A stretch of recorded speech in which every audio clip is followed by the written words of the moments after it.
Une fois que l'on a vu cela, on peut parler d'un autre point, qui est la parole d'Allah tabaraka wa ta'ala qui dit wa atimul hajj wal umrata lillah.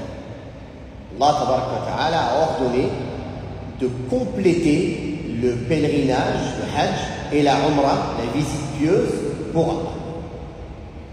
Ce verset est une preuve de plusieurs points. Premier point, de l'obligation de compléter le hajj et la umrah si on les a commencés.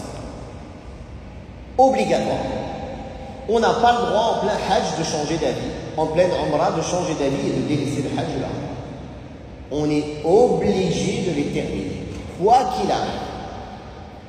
Sauf si au moment d'entrer en état de sacralisation, la personne a conditionné. Allahumma mahilli haythu habastani. Allahumma mahilli haythu habastani. Ya Allah, je me désacraliserai là où tu m'as arrêté. C'est-à-dire, s'il y a un événement, la personne tombe malade, la personne a une situation qui fait qu'il doit partir en urgence, s'il a mis cette condition au moment de l'ihram, il lui sera permis de partir et il ne sera pas dans l'obligation de terminer. Bien sûr, il n'aura pas fait le hajj, il devra le faire. L'obligation du hajj lui restera obligatoire. Mais partons du principe qu'il a déjà fait le hajj, il le refait. Alors en ayant mis cette condition, il pourra partir sans finir, sans terminer, et il n'aura pas à revenir pour terminer le hajj. Vous avez compris? Ça c'est très important.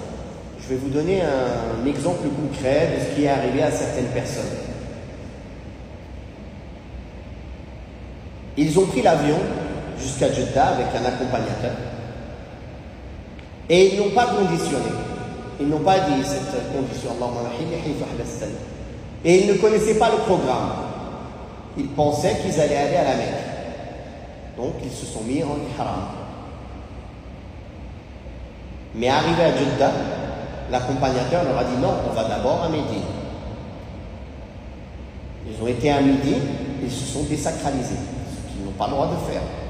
Parce qu'ils sont rentrés, ils ont traversé le miqat avec l'intention de faire la umrah ou le hajj, la umrah entre autres. Donc ils ne peuvent pas se désacraliser jusqu'à qu'ils finissent la umrah. Vous avez compris?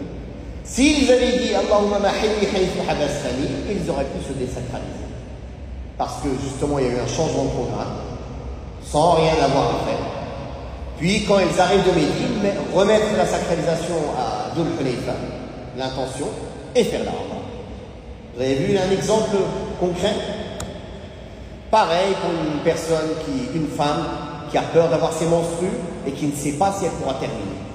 Elle ne sait pas. Elle sait qu'elle ne pourra pas, c'est pas possible pour elle de rester plus. Elle peut mettre cette condition en entrant.